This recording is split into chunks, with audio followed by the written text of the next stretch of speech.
In today's video, I'm going to teach you how to set up Google Family Link Google Parental Controls.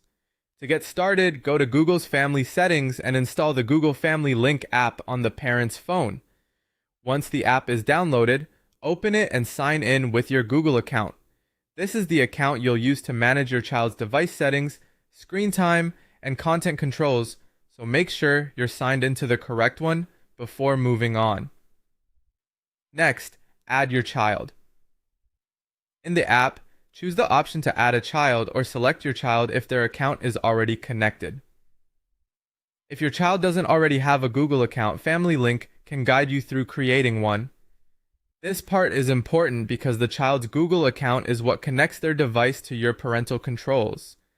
After that, move to your child's Android phone and sign in using the child's Google account.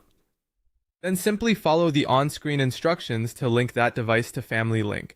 Make sure both the parent's phone and the child's phone are connected to the internet during setup, since the pairing process depends on both devices communicating properly.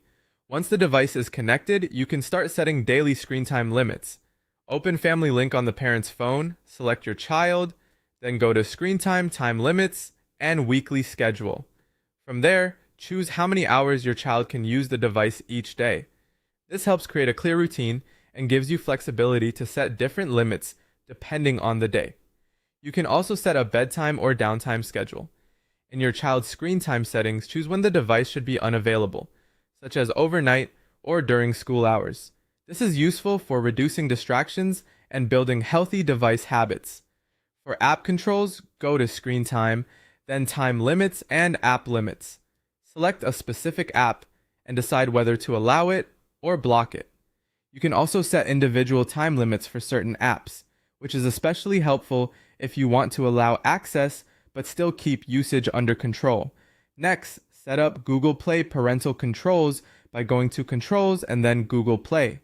Here, you can choose maturity levels for apps, games, movies,